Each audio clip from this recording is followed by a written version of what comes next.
Newsrooms everywhere, including right here at WGBH, wrestle with profound changes in the media landscape. Most organizations have responded with incremental adjustments.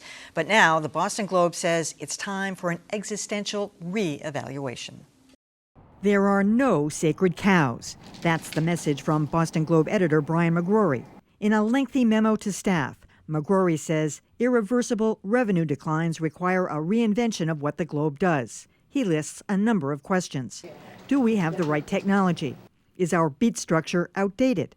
Should we publish 7 days a week? But the larger question posed, what would the Globe look like if it was rebuilt to take on a competitor like the Globe? Perhaps to reassure nervous staffers, McGrory says a better question might be, is it possible to build something bold rather than shrink what we have? Amen to that.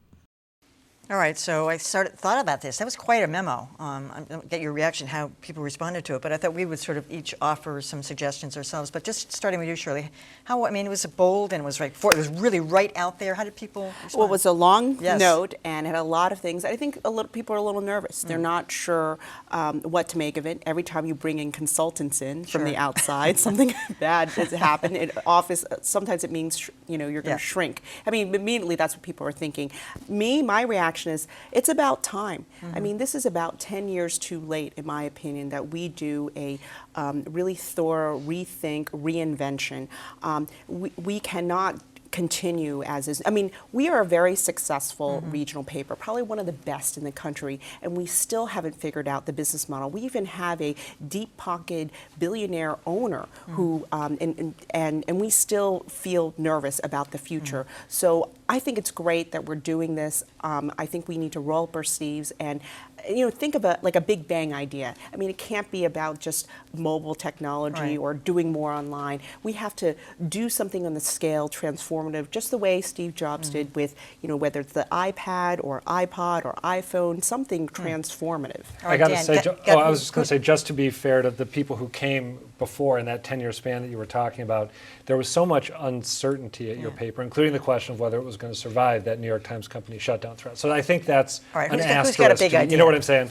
I don't know if any of us have a big idea. One thing I'll point out is I don't think it's 10 years too late. If you'd done this 10 years ago, all the decisions you would have made would have been wrong because everybody's decisions were wrong 10 years ago. That's true. But no one's figured this out. No one has figured this out.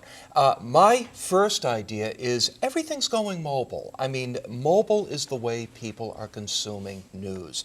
The Globe needs a great mobile presence, a great mobile app. It's a pleasure to read the New York Times or the Washington Post on mobile.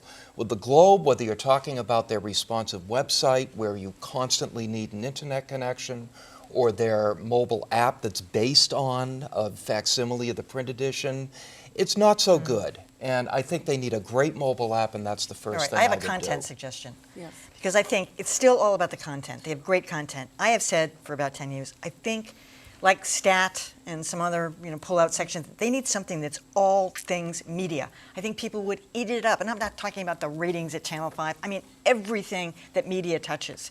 And there's so much out there, and it changes every day, and it's wild. I just think. But you think that will save? No, I just said I had a content. I didn't say it would save. I said everything is always about the content. And if you have something that people really want to go to, that's just one. It's a small idea, but it's like an idea.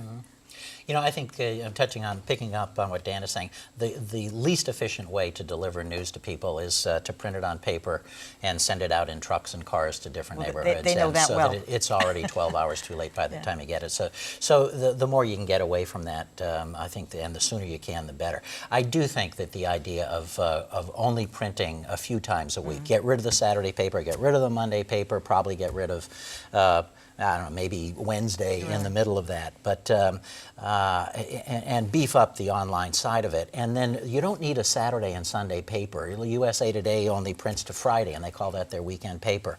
I think you put out what would be the big Sunday paper on Saturday morning, give people the whole weekend for it. Don't bother with a Monday paper, but have presence. That's at least that way you have some efficiency. But you can't get rid of the printed paper entirely because advertisers really like the idea of putting it out there. Too much money comes from it. Big idea, Adam. So the first thing I thought of, and this is big, but then I'm going to get a little mundane. The first thing I thought of was making Dinner with Cupid a standalone section that runs every day of the week, because Every weekend, it's the first thing I turn to. It's the first thing my daughter turns Really? to. You know, it's do you not read it? I don't Oh, like it. it's read great. it. I don't I don't read like it. Again, I don't like it. and I am a Sunday only subscriber. Although I'm about to, if I can Well, get no wonder through, you go I'm about to go to 7 days of print. But that being said, I think that the Globe Sunday magazine should be beefed up. Take the ideas content, take the book reviews, put it in the magazine with some of the lighter, more consumery stuff, so you've got this great range, because sometimes there's great features in there. I never read Make that. it something that runs the gamut from highbrow to lowbrow and can keep people from putting down, say, one component part of it and going to the New York Times Sunday magazine. Yeah, and beef up the puzzle. I just want to add one thing. I mean, these are all great ideas, but I feel like they fall in the bucket of incremental. Yeah, no, They I are. mean, I think what Brian is talking about, I mean, it's probably an idea so big we don't even, it's not Yeah. been invented yet. Right. We haven't thought of it yet. And I'm hoping this exercise, this latest round of consultants will really help us get to that Well, we'll be a place. sidebar consultant here. We'll come up with something better. We'll get the big one.